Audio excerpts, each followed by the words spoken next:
Hey everyone, Livy here, back with another video, and today I am staying on top of the game, okay?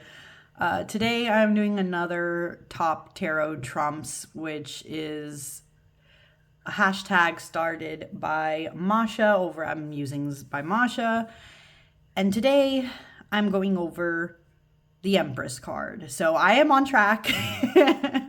I've caught up enough. And yeah, I'm just gonna show you guys my top five favorite Empress cards.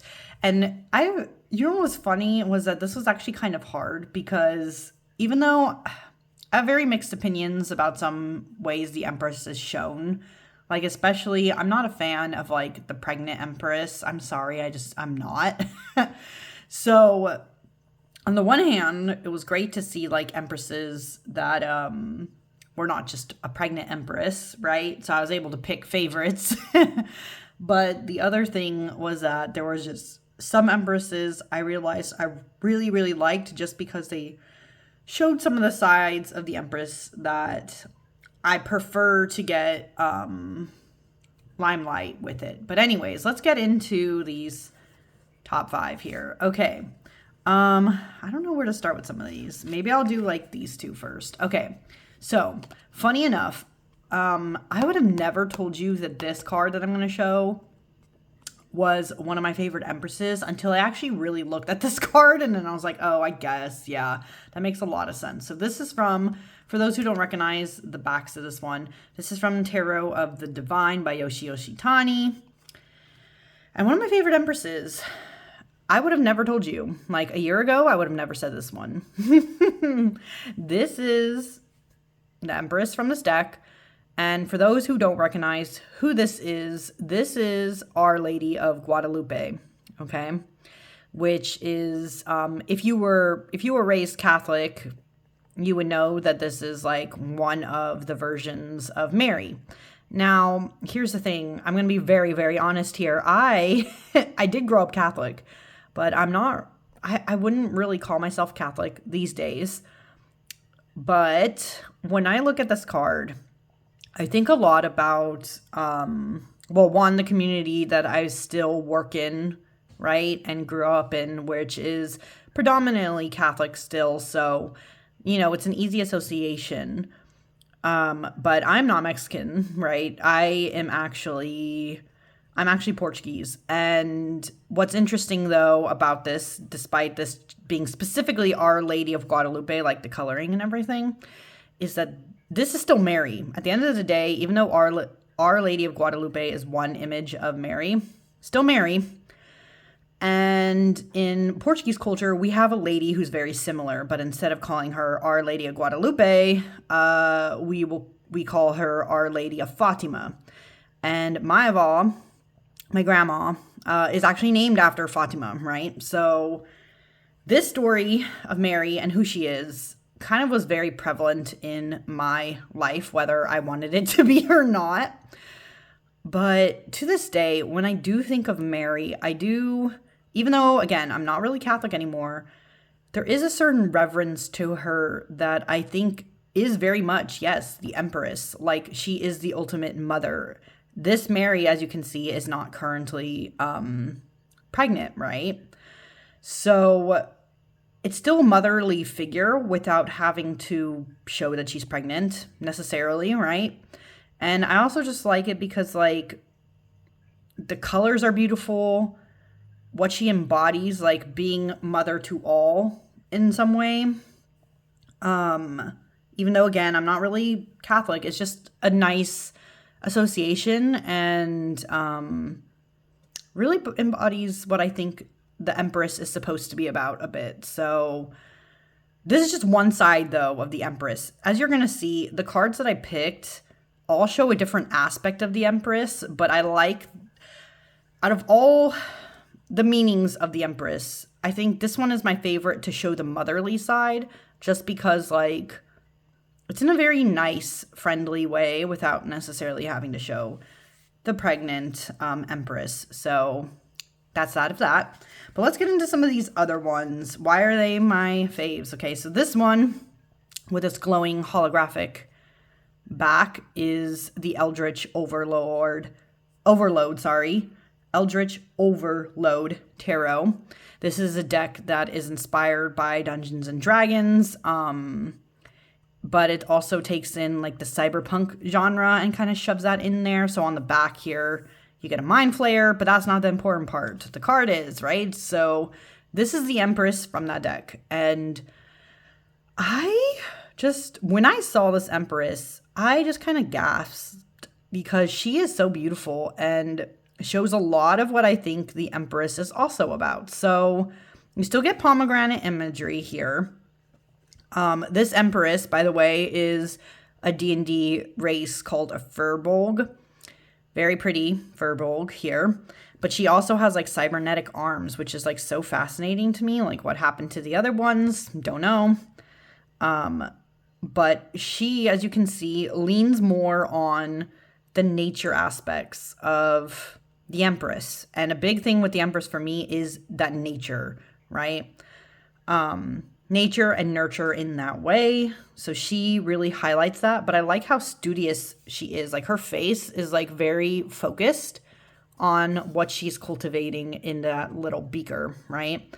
So she's really growing things and assessing them and trying her best. And that's the thing too with the Empress. I think people make it seem as if the Empress is always somebody who is just one with nature and always has all the answers and knows everything. But I think like there is that growth aspect of you can still be trying, to learn and study the things that you're interested in. In this case, it's like the nature aspects. So I just really like the vibes here, and even the color scheme. It's just really a really beautiful take on the Empress, in my opinion. But let's see which one I want to go into next. Okay, maybe this one. So this one is from this Empress I'm going to show is from the Dungeons and Dragons Tarot. Clearly have a theme in decks, guys. You should know this. But the reason why I like this Empress is because this shows a different side to the Empress that I don't always get seen in decks, even though this is in who the Empress is. We just don't, I guess, always like to acknowledge that. And what that is that the Empress, case in point, is an Empress. She is a badass. She is a leader. She is the other side of the Emperor, right? And that's not always shown.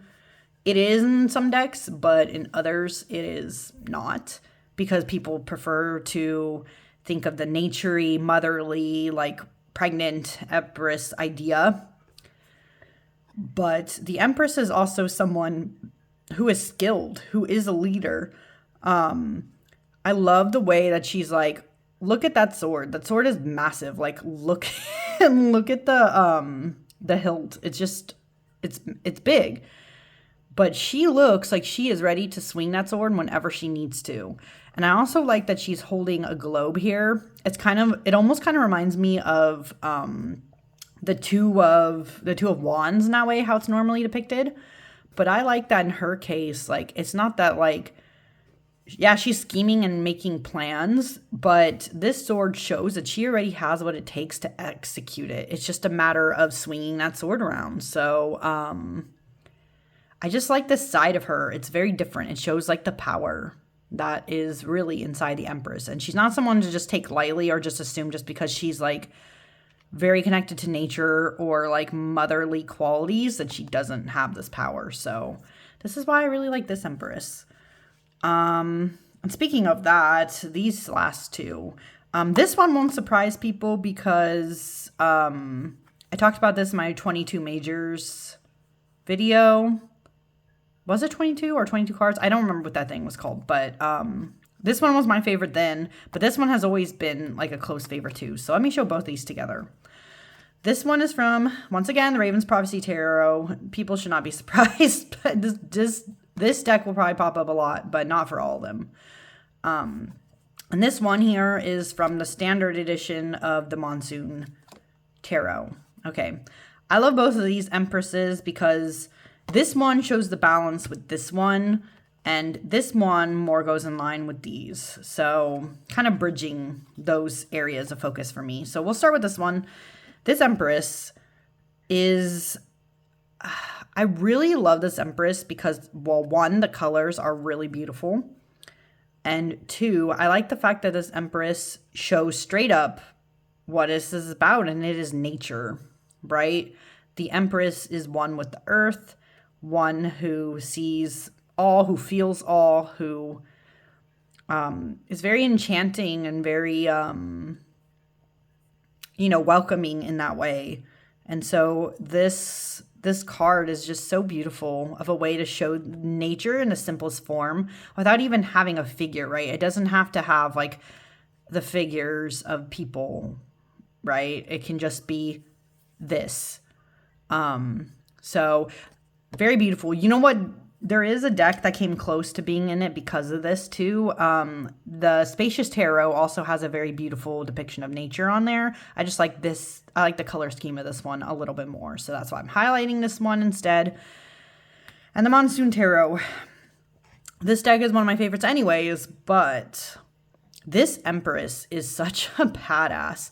This is a different way to show nature and power than is what normally depicted, right? Because this figure is very, the figure coming out of this, like, I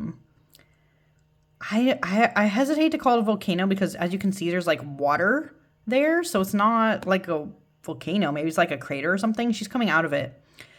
And she is one with nature. It's just the earth that's in a more fiery direction. It's not like plants or the forest or anything like that, but she is one with the earth in a different way. Like you can literally see a volcano erupting in the background. She has these like beautiful like attendants who are overseeing her. She's very, this is almost very similar to like stories about Aphrodite, you know, it's just in a very different way, or Gaia, one of those kind of depictions. And she is just so fierce, so beautiful, so powerful, right? It kind of harkens back to this Empress. Like she is capable of destructive things if she has to. She doesn't necessarily want to, but she might have to. And for that reason, I just really love, I'm always going to love this depiction, but it's just so good. It's so good. And it's just a really powerful Empress. So yeah, guys, these are my favorites. I didn't think I would have this many, but I do. And again, there were some Empresses that probably could have taken the place of this Mary too. I was debating with the one from the Shadowscapes Tarot because it showed the nurturing aspect of nature. I debated a few, but, or maybe, should I do it like this? Arrange these like this, just so you guys can see a little bit better. Okay. Anyways, not me like just trying to get this organized. But anyways, if you were watching, thank you so much. I hope you enjoy or like these interesting depictions of the Empress. I don't think they're very traditional. I know a lot of people like more traditional styles of this, but clearly I don't. Not 100%. As long as it like harkens back to something of the Empress, I probably will like it. But yeah. Thank you for watching, and I will see you all again next time. Bye.